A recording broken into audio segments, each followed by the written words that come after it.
Santa Rosa, buenas nuevas en tu vida.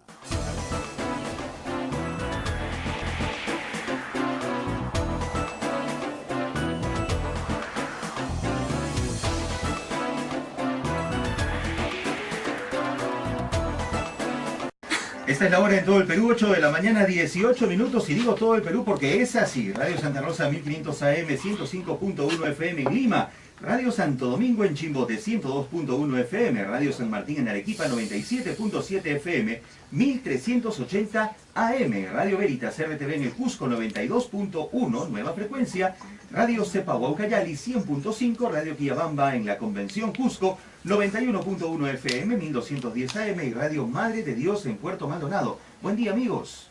Muy buenos días nuevamente a los que recién se unen a nosotros. Esto es Radio Santa Rosa. Buenas nuevas en tu vida. ¿Ah? Y además estamos en un mes de aniversario muy especial, ya les hemos contado, 800 años de la fundación de la Orden Dominica en el Perú. Y todo el tiempo van escuchando en la programación de la radio los festejos, festividades que van a haber en estos días. Lucy, puedes pasar, no te vayas. Lucy acá es el brazo derecho de esta producción. Quien te engríe. Quien me engríe todos los días, porque sin Lucy no podríamos hacer nada en realidad, no podríamos funcionar. Bueno, estamos en la línea telefónica con un analista político que nos va a ayudar con algunos temas del día. Justamente hemos conversado en la introducción sobre las cosas que están haciendo tanto PPK como Keiko Fujimori. PPK más buscando consensos políticos con agrupaciones políticas, Keiko Fujimori yendo a bolsones de personas, ¿no? La familia policial, la minería ilegal, los grupos evangélicos más radicales. Ayer la han acusado de ir a conversar con un dirigente de construcción civil que tiene antecedentes penales. A veces uno se equivoca. Jalar un economista importante. Se dice también de que se está buscando el voto de alguna u otra forma, dejando de lado lo que es realmente el sentido de una política, ¿no? Ideología, que se está de pronto tergiversando de alguna forma y convirtiéndose en una situación técnica, claro, o tecnócrata. Claro, lo que está diciendo es, miren, no me interesan los políticos, no los necesito, no me interesan los partidos, no me interesan las agrupaciones, me interesan las personas. O sea, Elmer Kuber, me interesa el dirigente informal minero, me interesa el pastor Santana, ¿ya? Todos aquellos que me puedan cazar votos, estoy hablando con Z, ¿no? A la cacería de votos, ¿ya? Porque necesito muy poquitito para ganarle a PPK. Ahora, el problema es que en política es la única ciencia donde 1 más 1 no suma 2, puede sumarme los 4. Bueno, estamos con Miguel Antesana, analista político, para hablar sobre estas sumas que suman que restan. Muy buenos días. Buenos días, Rosa María, muchas gracias. Bueno, todo suma, todo resta. ¿Cómo ve esta parte de la campaña? No, yo creo que tú lo has resumido de manera correcta. Hay sumas que restan en política, y estas sumas que estamos viendo en los últimos días, tanto del lado de PPK como del lado de Keiko Fujimori, yo creo que no han sido medidos adecuadamente desde el lado de lo que es la estrategia comunicacional en campaña de la segunda vuelta. Por nombrar los más recientes, el tema de la suma de César Acuña, la compañía de PPK, es algo que habrá que medir o que se reflejará en la próxima medición de las encuestas. Claro. ¿Y por qué decimos esto? Porque estamos hablando de un personaje que fue excluido de la contienda presidencial en la primera vuelta, con un personaje que tiene unos antecedentes que hacen dudar mucho desde la parte ética, profesional, académica, y que sabemos que cómo le afectó muchísimo en las encuestas a este señor todos estos sucesos cuando se descubrieron. Por lo tanto, por ese lado, no sé qué tanto le ha aportado el sumar a estas personas. Y por el lado que Fujimori, el economista de Cuba, no pudo opinar de su reputación por el lado profesional. Sin embargo, es muy fácil ahora investigar a través de redes sociales. Ahora ese periodismo de investigación también lo hace la ciudadanía. Y uno se puede dar cuenta que es un economista que en realidad tiene más tirado al lado político, que ha pasado por varias tiendas y ha tenido también declaraciones polémicas, e insisto, independientemente de su capacidad profesional. Claro, hasta hace un mes publicó en El Comercio un artículo que está circulando ayer en todas las redes sociales, diciendo que el plan económico de Keiko Fujimori era muy malo, que tenía un pésimo diagnóstico.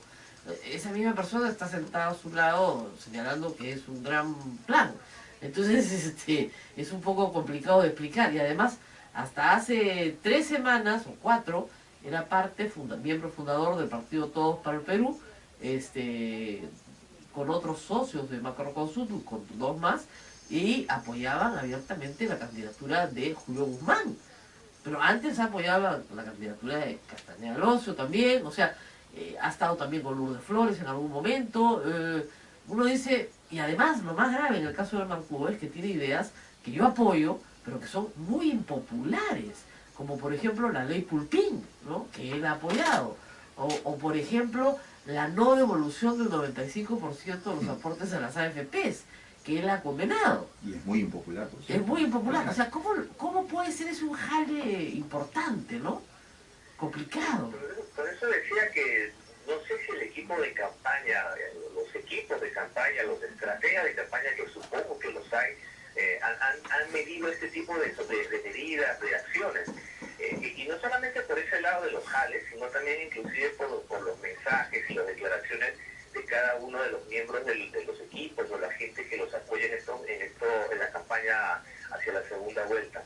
Hemos visto, por ejemplo, hasta la semana pasada, como algunos voceros o autodenominados voceros han ventilado los tapitos sucios, se puede decir de alguna manera. Claro. Ha generado este tipo de imagen de que hay un desorden en ambos partidos, insultándose, dando unos calificativos que no vienen al lugar, y dejando de lado lo principal que debería estar en esta segunda vuelta, que es la exposición de ideas, de programas, de pilares fundamentales de planes de gobierno, y no lo estamos teniendo una campaña bastante pobre, una campaña que deja mucho que desear, y yo creo que hemos pasado de elegir al mal menor a elegir al sobreviviente, porque vamos a ver quién resulta airoso de todo este tipo de ataques e inclusive de autogoles de cada lado. Sí, porque además las encuestas nos señalan que la diferencia entre ambos sigue siendo mínima, ¿no es cierto? Estamos hablando de 2 candidatos que están en la práctica empatados. Uno encima del otro, pero en la práctica empatados. Así que, bueno, se gana en esta vuelta se gana por un voto, pero de todas maneras es una situación difícil. Temas ausentes, complicados pero ausentes. Por ejemplo, no sé, el tema del narcotráfico. No se ha dicho mucho, la verdad. El tema de corrupción en general, que podía ser un eje de la campaña de Fujimori, ¿no? Educación y cultura. Educación, cultura, qué cultura.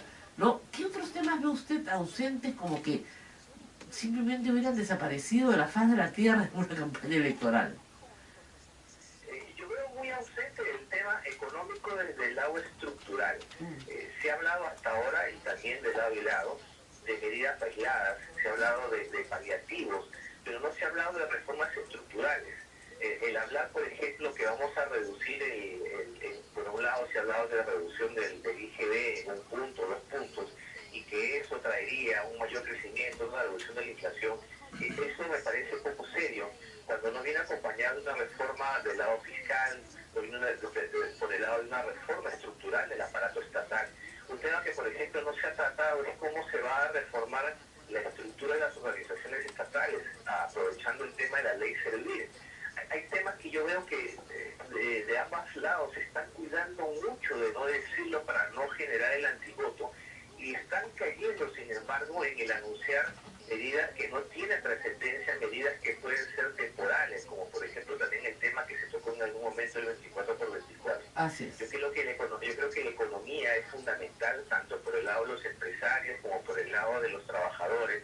Así los trabajadores no manejen grandes capitales o no sean patronos. Obviamente que los trabajadores están expectantes de saber cómo va a mejorar la economía en los próximos meses, porque tenemos una gran cantidad de pequeños empresarios que trabajan día a día y que generan una cierta estabilidad o cierta seguridad para atreverse a seguir invirtiendo, por lo menos en lo que resta del año. Ese tipo de mensajes no se han dado, no ha habido la mirada de atreverse a decir algunas cosas que puedan generar confianza. Y el segundo gran tema, que también de alguna manera está inverso en lo que más que ustedes han mencionado, es el de la seguridad. Cada día vemos cómo se hacen asaltos grandes, cómo se persona la matan en cualquier lugar. Vemos, por ejemplo, cómo ha fracasado esta declaratoria de emergencia en el Callao durante un mes, 2 meses, y la policía se ve atada de manos, porque no tiene una dotación, no tiene un sistema de inteligencia que verdaderamente dé resultados a la población. Entonces se va al lado fácil, se va al lado del aumento de sueldos, el 24 por 24, cuando no hablamos de propuestas estructurales que cambien y que modifiquen esto hacia bien. Sí, bueno, efectivamente, reformas estructurales no se hablan, porque hablar de reformas estructurales es sumamente impopular. Elmer Cuba y Alfredo Torne, por el lado del PPK, pueden hablar perfectamente de reformas estructurales, pero si se meten a hablar de eso, usted y yo sabemos perfectamente que eso significa variaciones de las leyes tributarias, variaciones de las leyes laborales, variaciones de las normas de comercio exterior, variación de institucionalidad del Estado, ¿no es cierto? Tamaño, aparato, número de contratados, régimen laboral de contratados del Estado. Entonces, claro, son temas donde cada votante, ¿no es cierto?, tiene un interés. Porque además hay que recordar que la planilla del Estado más o menos es de 1 millón de personas. Entonces, decir que lo que se va a hacer es ahorrar en determinados, digamos, ámbitos de la esfera pública es impopular. Decir que a pesar de que tú nunca en tu vida vayas a tener estabilidad laboral, la vas a eliminar, es sumamente impopular. Fíjense, el derecho a reposición no lo pudo eliminar ni Fujimori, más bien lo encareció. Era una remuneración por año y lo subió a 1,5 por año. Y así, o sea, y creación de instituciones fuertes y sólidas significa que el aparato ejecutivo pierda poder. Y eso yo también lo veo difícil, ¿no? No sé cómo lo ve usted. Difícil que se hable de reformas estructurales en esta campaña, en esta etapa.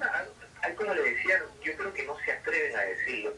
Y aquí hay dos dimensiones que hay que tomarlo. Por un lado, hay que tomarlo netamente por el lado electoral, que al ser impopular, yo evito declararlo porque obviamente me puede generar un cierto rechazo en una gran parte de la población.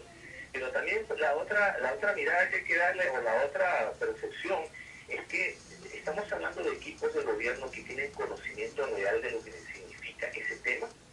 Porque si, por ejemplo, el tema de la ley Servir ha sido criticado, ha sido satanizado, y muchísimos de los empleados públicos asumen que la ley Servir es sinónimo de despido. Ah, sí, y no lo es. Genera un rechazo tremendo. Y nadie se ha tomado, incluyendo el propio gobierno, nadie se ha tomado la molestia de explicar qué implica la ley Servir, las mejoras de la ley que implica tanto para los funcionarios públicos y para el aparato estatal. No, Como ciudadano común y corriente, yo veo la ley Servir y comienzo a leer en detenimiento la ley, y yo veo que va a mejorar las instituciones públicas, van a mejorar los servicios que le preste el Estado, al cual yo mantengo con mis impuestos. Yo estoy de acuerdo con la ley Servir. Sin embargo, un empleado público simplemente se da por el lado de qué implica el tema de la meritocracia y otras alturas de vida, que voy a estudiar, que voy a hacer, me van a votar, uy, pánico. Y ningún candidato se ha atrevido precisamente a tomar este tema, a agarrar el toro por las astas, como se dice, y decir qué implica, qué mejoras que va a hacer, y si hay que hacer reformas, bueno, que las digan que la van a hacer. No, ellos simplemente se dan por el lado que esto va a afectarme. Y insisto, ahí hay dos perspectivas, porque yo me pudiera decir, ¿será que no tienen personas que saben este tema? Y si ahora tenemos al señor Cuba por un lado y al señor Turner por el otro, que ya ambos han tenido declaraciones polémicas, ¿qué nos va a esperar en las próximas semanas? Una pelea de gallitos, una pelea de ver quién dice algo más provocador que el otro, y estamos dejando a la población en un lugar bastante despreciado, que no tiene mensajes claros para poder decidir. Lógico. Bueno, muchísimas gracias a Miguel Antezana por haber estado con nosotros. No sé, Ismael, si tienes algo que agregar. No, de momento no, solamente quedarme con esa reflexión que el señor Antezana mencionaba, esto de elegir a quien en todo caso no caiga vencido en esta pugna, y que la falta de sentido político y ideológico en nuestro país nos está llevando a esto que ya tiene muchos años y no décadas de escoger el mal menor. Por lo menos en esta primera vuelta no hemos tenido mucho que elegir. Es que siempre es así. Yo a la gente le digo, fíjense, en el sistema nuestro está diseñado para que te quedes con los dos peores. No, mentira. Para que está diseñado para que el 50% de la población no esté satisfecha con el resultado de la primera vuelta. Porque su candidato no gana. ¿Se dan cuenta? Entonces, el 50% de la población queda fuera. Esa mitad de la población tiene que decidir entre el mal menor. Exacto. Y es una decisión ética también. Claro, Porque claro. a veces uno no decide entre dos bienes, normalmente uno decide entre dos males. Y tiene que buscar, bueno, el menos malo de los males. ¿Ya? Y eso queda en la conciencia de cada uno. Pero como ha dicho nuestro invitado, en inglés hay una frase, es last man standing. O sea, el último hombre que queda de pie, ese gana. Exacto. ¿No? Como una bronca, ¿no? El último que queda parado, gana. ¿No? Y eso parece que estas elecciones, Dios mío. Vamos a ir a una pausa porque nos la pide nuestro productor y acá hemos decidido que la disciplina es importantísima, ¿no? Ahora que vienen autoritarismos hay que comenzar a practicar, ¿no? Se obedece, caracho. A la pausa y volvemos.